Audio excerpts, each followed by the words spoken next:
Hello everyone. कैसे हैं आप लोग? अच्छा, आप लोगों ने कभी ना कभी सोचा होगा ना कि भारत सरकार बहुत सारी योजनाएं चलाती है लोगों को गरीबी रेखा से बाहर निकालने के लिए। ऐसा नहीं हो सकता कि भारत सरकार बहुत सारे पैसे छाप दे। क्योंकि मशीन तो अपने पास ही है पैसे छापने की। ऐसा हो सकता है ना? अच्छा, क्यों नहीं हो सकता? इसलिए नहीं हो सकता क्योंकि उससे इन्फ्लेशन बढ़ जाता है, उससे मनी फ्लो बढ़ जाता है। तो ये इन्फ्लेशन क्या होता है, यही हमें आज की क्लास में समझना है। चलिए शुरुआत करते हैं आज की क्लास। इन्फ्लेशन होता क्या है, मुद्रास्फीति क्या होती है? एक सेकंड बस। तो प्यारे बच्चों, मुद्रास्फीति या इन्फ्लेशन, तो अगर मैं आम भाषा में बोलूं तो मुद्रास्फीति या इन्फ्लेशन का मतलब होता है महंगाई। हम्म वस्तुओं व सेवाओं के वस्तुओं व सेवाओं के वस्तुओं व सेवाओं के मूल्यों में वृद्धि। वस्तुओं व सेवाओं के मूल्यों में वृद्धि। डन। अच्छा, हम इसको ऐसा भी बोल सकते हैं क्या कि व्यक्तियों के जो नकदी होल्डिंग्स है, मतलब उनके पास में जो कैश है, उनके पास में जो मुद्रा है,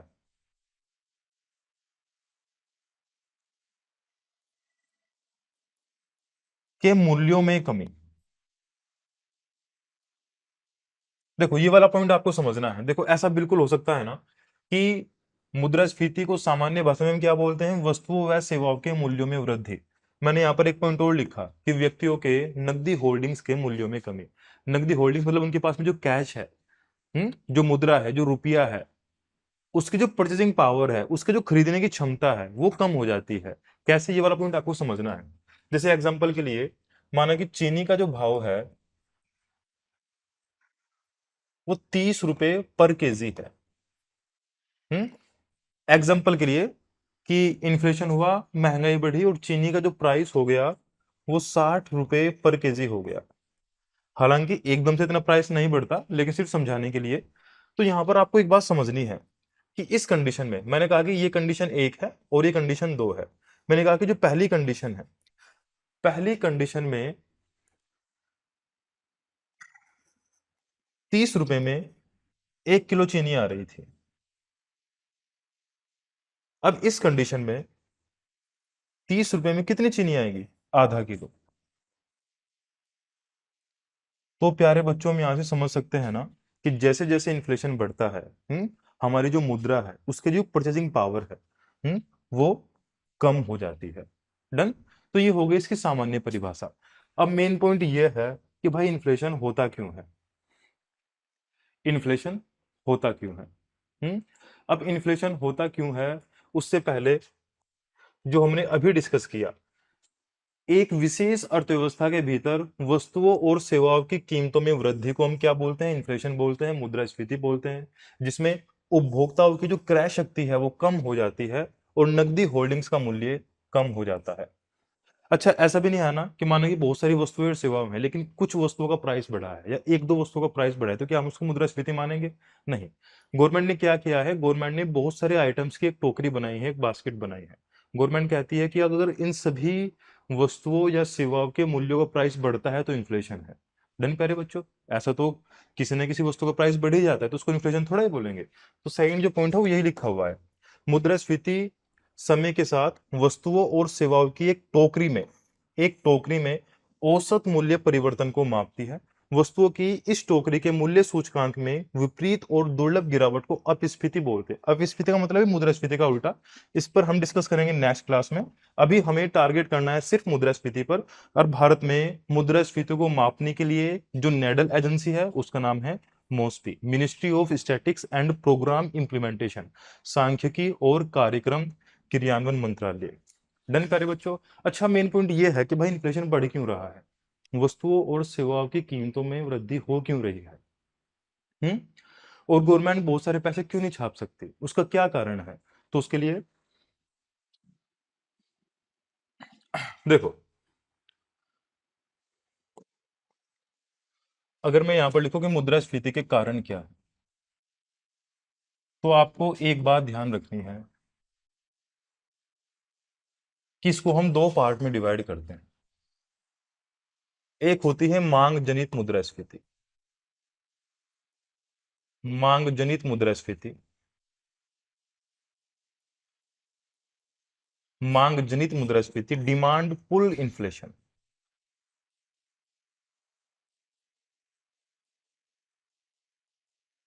और प्यारे बच्चों, एक होती है लागत जनित मुद्रास्फीति।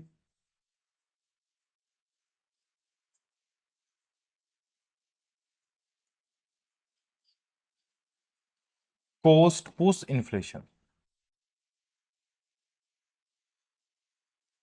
तो अगर हम इसकी बात करें मांग जनित मुद्रास्फीति कि भाई मुद्रास्फीति के मतलब वस्तु और सेवाओं के प्राइस बढ़ क्यों रहे हैं, तो इस पॉइंट से हमें पता लगता है कि वस्तुओं की जो डिमांड है वो सप्लाई से ज्यादा है।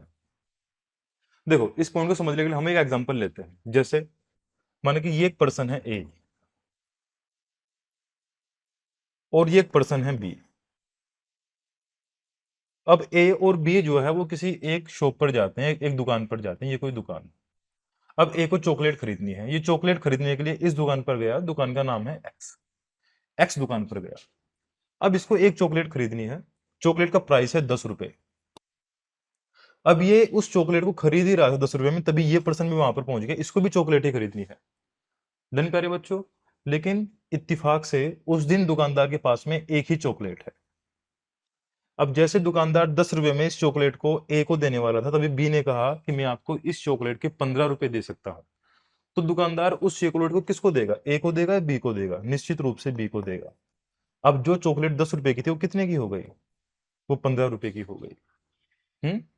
तो यही पॉइंट हमें यहाँ पर समझना है कि जब वस्तुओं की डिमांड जो है उसकी सप्लाई से ज्यादा हो जाए, यहाँ पर चॉकलेट की डिमांड ज्यादा है, सप्लाई कम है, तो निश्चित रूप से वस्तुओं और सेवाओं का जो प्राइस है वो बढ़ जाता है।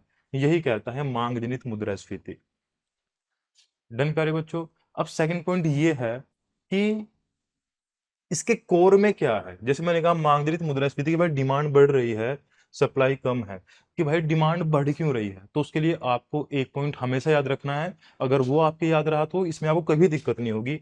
एक्चुअली ये रीजन है मुद्रा प्रवाह, मनी फ्लो। जैसे जैसे मुद्रा प्रवाह या मनी फ्लो बढ़ता है ना, तो निश्चित रूप से लोगों की डिमांड बढ़ती है। और अगर डिमांड बढ़ती है, सप्लाई उस एवज में नहीं हो पा रही है, तो वस्तु और सेवा का प्राइस बढ़ता ही है। नहीं लगता आपको ऐसा? जैसे कुछ एग्जांपल से ये वाली बात आपको समझनी है। मुद्रा प्रवाह कैसे? एक सेकंड। देखो, ये एक पर्सन है। ये क्या हो गया? चलो यहां पर भी आना है अभी।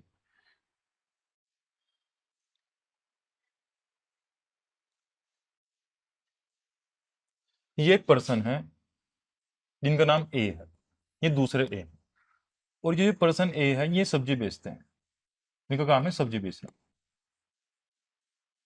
अब आप मुझे एक प्रश्न का आंसर करो। निश्चित रूप से आप लोगों ने कभी ना कभी फील किया होगा कि एक पर्सन है ए, वो सेम सब्जी को दो अलग अलग क्षेत्रों में अलग अलग प्राइस में बेचता है। आपने कभी ऐसा फील किया है? माना कि एक पर्सन है वो आलू बेच रहा है, तो एक जगह पर उसने आलू का प्राइस बताया 20 रुपए किलो। तभी वो उस सिटी के उस शहर के एक पोश एरिया में गया और वहां पर उसने आलू का प्राइस कर दिया 25 रुपए किलो। ऐसा होता है कभी ना कभी। उसका कारण क्या है? एक्चुअली इसका कारण ये है कि जो पर्सन ए है ना, उसको पता है कि जो वो एरिया है जिसको हम बी बोल रहे हैं, जो वो पोश एरिया है, वहां पर मुद्रा प्रवाह ज्यादा है, लोग 5-5 रुपए के लिए नहीं सोचेंगे। तो जो सारा खेल है ना वो मुद्रा प्रवाह का है। अगर मुद्रा प्रवाह मनी फ्लो ज्यादा होता है तो निश्चित रूप से डिमांड बढ़ती है, डिमांड बढ़ती है तो इन्फ्लेशन बढ़ता है। अब मुद्रा प्रवाह के बहुत सारे कारण हो सकते हैं, जैसे मुद्रा प्रवाह के बहुत सारे कारण हो सकते हैं जैसे एक सेकंड, ये थैंक यू आ गया क्या भाई? एक सेकंड बस प्यारे बच्चों। देखो, कुछ मुद्रा प्रवाह बढ़ने के कुछ कारण आपके सामने हैं। जैसे जनसंख्या वृद्धि, क्रय शक्ति क्षमता में वृद्धि। हो सकता है कि लोगों की इनकम बढ़ गई हो, और अगर लोगों की इनकम बढ़ गई है तो निश्चित रूप से मुद्रा प्रवाह ज्यादा होगा। मुद्रा प्रवाह का सिंपल सा मतलब है कि लोगों के पास में पैसा ज्यादा है। मार्केट में पैसा ज्यादा है। हम्म तो मुद्रा प्रवाह ज्यादा होने का मतलब है कि निश्चित रूप से डिमांड बढ़ती है और निश्चित रूप से मुद्रा प्रवाह बढ़ता है। अब मुद्रा प्रवाह के बहुत सारे कारण हो सकते हैं, जैसे मैंने एक बताया कि हो सकता है कि लोगों की सैलरी बढ़ गई हो। अच्छा, ऐसा भी हो सकता है कि गवर्नमेंट ने बजट के थ्रू जो सार्वजनिक व्यय है वो बढ़ा दिया हो। सार्वजनिक व्यय के बढ़ने से भी मुद्रा प्रवाह बढ़ता है। तो एक पॉइंट यहाँ पर ये वाला लिखा हुआ है। दूसरा रीजन आपको पता है, जनसंख्या वृद्धि। अगर लोग बहुत ज्यादा होंगे तो निश्चित रूप से डिमांड बढ़ेगी, डिमांड बढ़ेगी तो मुद्रास्फीति बढ़ेगी। तो ये एक कारण हुआ कि मांग जनित मुद्रास्फीति, डिमांड बढ़ने से, और अगर सप्लाई उस एवज में नहीं हो रही है तो इन्फ्लेशन बढ़ता है। अच्छा, नेक्स्ट पॉइंट क्या है? लागत जनित मुद्रास्फीति। चलो लागत जनित मुद्रास्फीति को समझते हैं। देखो, जैसे एक एग्जांपल से आप एक क्वेश्चन का आंसर बताना। मैंने लिखा कि एक बाइक है रॉयल इनफील्ड, एक बाइक है रॉयल इनफील्ड। डन प्यारे बच्चों। और एक बाइक है स्प्लेंडर प्लस। आप ये बताओ कि जो ये बाइक रॉयल इनफील्ड है और जो दूसरी बाइक स्प्लेंडर प्लस है, आप कितनी भी कोशिश कर लो, क्या इस बाइक का प्राइस स्प्लेंडर प्लस के इक्वल हो सकता है? नहीं हो सकता। क्यों नहीं हो सकता? क्योंकि इसमें जो रॉ मटेरियल यूज हुआ है उसका जो प्राइस है वो इससे ज्यादा है। इसमें पहिए बड़े बड़े हैं, इसका इंजन बड़ा है, इसमें जो इंजीनियर लोग काम कर रहे हैं उनकी सैलरी ज़्यादा है, तो डेफिनेटली इसका जो प्राइस होगा वो ज़्यादा होगा। तो कई बार ऐसा होता है कि वस्तुओं और सेवाओं की लागत ही ज़्यादा होती है, इसलिए उसका प्राइस ज़्यादा होता है। डन। अच्छा, उसके कुछ कारण हो सकते हैं। कारण क्या है? अभी हम लोगों ने डिस्कस किया उसके बारे में। एक तो हमने अभी लिखा कि हो सकता है कि रॉ मटेरियल का प्राइस ज्यादा हो, कच्चे माल की उत्पादन लागत ज्यादा हो सकता है, श्रम लागत, जो लोग वहां पर काम कर रहे हैं उनकी मजदूरी या उनका वेतन ज्यादा हो सकता है कि परिवहन एक जगह से दूसरी जगह पर ले जाने में उसकी कॉस्ट ज्यादा आ रही हम्म हो सकता है कि वो उस प्रोडक्ट पर टैक्स ज्यादा पे कर रहा हो। जैसे एक एग्जांपल है फॉर्च्यूनर का। अब आप देखोगे फॉर्च्यूनर का जो प्राइस है अभी प्रेजेंट में 50 से 60 लाख रुपए के आसपास है। लेकिन उसमें से जो फॉर्च्यूनर बनाने वाली कंपनी है वो टैक्स भी पे करती है ना। तो टैक्स के पैसे वो किससे लेगी? हम ही लोगों से लेगी, आप जैसे लोगों से लेगी। तो वही पॉइंट यहाँ पर लिखा हुआ है। हो सकता है कि ऊंची ब्याज दरें हो। तो ये कुछ कारण है जिसकी वजह से लागत बढ़ जाती है और लागत बढ़ने की वजह से मुद्रास्फीति बढ़ जाती है। तो ये हमने आज की क्लास में जाना कि महंगाई के क्या क्या कारण हो सकते हैं। तो फर्स्ट पॉइंट इज मांग जनित मुद्रास्फीति एंड सेकंड पॉइंट इज लागत जनित मुद्रास्फीति। मांग जनित मुद्रास्फीति का मतलब क्या है? कि मांग सप्लाई से ज्यादा है, डिमांड सप्लाई से ज्यादा है, और डिमांड सप्लाई से ज्यादा होने का एक कोर रीजन होता है कि मनी फ्लो ज्यादा है, मुद्रा प्रवाह ज्यादा है। वही आपके सामने है। नेक्स्ट क्लास में हम पढ़ेंगे कि इन्फ्लेशन के कितने टाइप्स होते हैं। तो प्यारे बच्चों, आज के लिए इतना ही। Thank you so much.